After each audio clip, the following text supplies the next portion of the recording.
আলহামদুলিল্লাহি কাফা ওয়া সালামুন আলা ইবাদিল্লাযীনা ইসতাফা আম্মা বা'দ।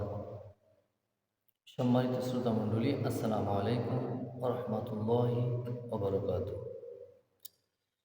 আজকে আমার আলোচনার বিষয়বস্তুর শিরোনাম হচ্ছে সালাম আদান প্রদান, সালামের তাৎপর্য নিয়ে সংক্ষেপে কোরআন ও সুন্নাহ থেকে আলোচনা করার চেষ্টা করব ইনশাআল্লাহ। সম্মানিত শ্রোতামণ্ডলী, সালাম মুসলমানদের শ্রেষ্ঠত্বের অন্যতম নিদর্শন হচ্ছে সালাম। ওলামায়ে কেরামের ঐক্যমতে সালাম দেওয়া সুন্নত, তবে সালামের জবাব দেওয়া ওয়াজিব। অবশ্য পানাহার, মলমূত্র ত্যাগ, তালিম দেওয়া, কোরআন তেলাওয়াত করা ও নামাজরত অবস্থায় সালাম দেওয়া ও সালামের জবাব দেওয়া মাকরুহ এবং অমুসলিমকে সালাম দেওয়া নিষেধ। দেখা সাক্ষাতে পরস্পর তার বিনিময়ে ও সম্ভাষণে আসসালামু আলাইকুম ওয়া রাহমাতুল্লাহ বাক্যটি সার্বজনীন ও আন্তর্জাতিক মানের, ছোট বড় আমির গরিব সকলের ক্ষেত্রে এবং সবসময় প্রযোজ্য। এটি উম্মতে মুহাম্মাদের জন্য মহান আল্লাহর পক্ষ থেকে এক বিরাট নিয়ামত। আল্লাহ রাব্বুল আলামিন আমাদেরকে শিক্ষা দিচ্ছেন সূরা আন-নূরের ৬১ নম্বর আয়াতে, বিসমিল্লাহির রহমানির রহিম, ফাইযা দাখালতুম বুয়ুতান ফাসাল্লিমু আলা আনফুসিকুম তাহিয়াতাম মিন ইনদিল্লাহি মুবারাকাতান তাইয়্যিবা কাযালিকা ইউবাইয়িনুল্লাহু লাকুম আয়াতি লাআল্লাকুম তাকিলুন। আল্লাহ বলেন, যখন ঘরসমূহে প্রবেশ করবে তখন নিজেদের লোকদের সালাম করবে। কল্যাণ কামনা আল্লাহর নিকট হতে নির্ধারিত করা হয়েছে, যা বরকতময় ও পবিত্র। আর আল্লাহ এমনিভাবে নির্দেশগুলো বলে দেন যাতে তোমরা বুঝে চলতে পারো। সূরা আন-নূর আয়াত ৬১। নিচের আয়াতে শিক্ষা দিচ্ছেন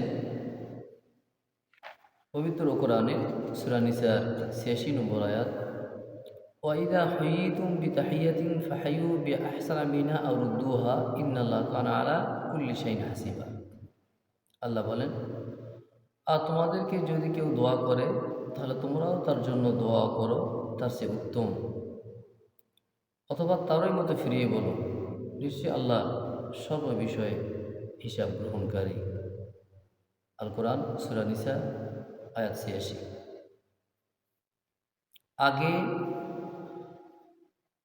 সালাম পরে কালাম, অর্থাৎ আগে সালাম তারপরে কথাবার্তা।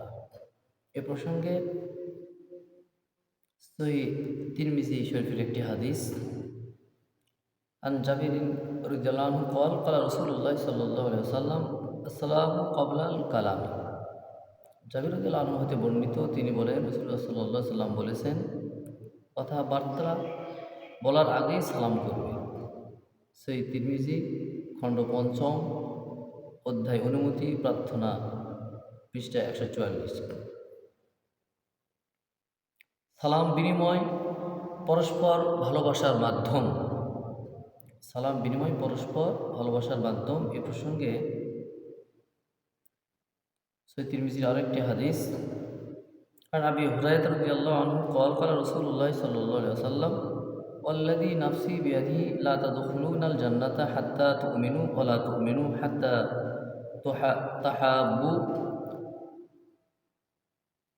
أو لا أدلكم على شيء إذا فعلتموه তাহাবাইতুম আফশুস সালামা বাইনাকুম। হযরত আবু হুরায়রা রাদিয়াল্লাহু আনহু হতে বর্ণিত, তিনি বলেন, রাসূলুল্লাহ সাল্লাল্লাহু আলাইহি ওয়াসাল্লাম বলেছেন, সেই সত্তার হাতে আমার প্রাণ, যে সত্তার শপথ করে বলছি, তোমরা ততক্ষণ পর্যন্ত জান্নাতে প্রবেশ করতে পারবে না যতক্ষণ না তোমরা ঈমান গ্রহণ করবে, আর ততক্ষণ পর্যন্ত ঈমান লাভ করতে পারবে না যতক্ষণ না পরস্পরকে ভালোবাসবে। আর আমি কি তোমাদেরকে এমন কথা বলবো না যা তোমাদের মাঝে পারস্পরিক ভালোবাসা বৃদ্ধি করবে? আর তা হলো তোমরা পরস্পরের মধ্যে সালামের ব্যাপক প্রচলন করবে। সহিহ তিরমিজি খণ্ড ৫ম অধ্যায় অনুমতি প্রার্থনা পৃষ্ঠা নং ১৩৭।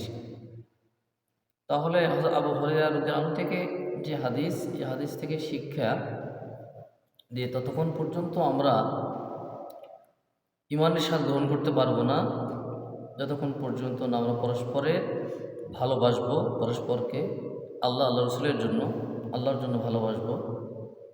আর ততক্ষণ পর্যন্ত আমাদের ঈমান আসবে না যতক্ষণ পর্যন্ত আমরা নাকি সালাম ব্যাপক প্রচার না করব।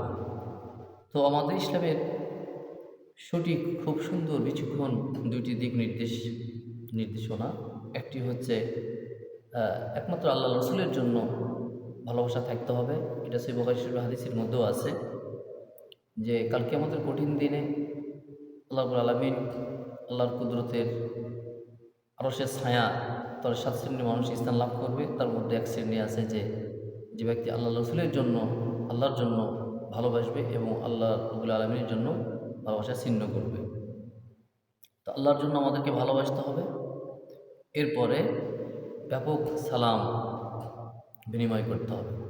এটা আল্লাহ রসুলের শিক্ষা। আল্লাহ রসুল ছোটো বড় সকলকেই সালাম প্রদর্শন করতেন। সাহাবারা শত চেষ্টা করার পরও আল্লাহ রসুলের আগে তারা সালাম দিতে পারেননি। তো আল্লাহ রাব্বুল আলামিন রসুলের আদর্শ যেন বাস্তব জীবনে আমরা প্রতিফলন ঘটাতে পাই, এই তৌফিক আল্লাহ সুবহানাহু ওয়া তাআলা আমাদেরকে যেন প্রত্যেককে দান করেন। আল্লাহুম্মা আমিন। সুবহানাকা আল্লাহুম্মা ওয়া বিহামদিকা আশহাদু আল্লা ইলাহা ইল্লা আনতা আস্তাগফিরুকা ওয়া আতুবু ইলাইক। আসসালামু আলাইকুম ওয়া রাহমাতুল্লাহ।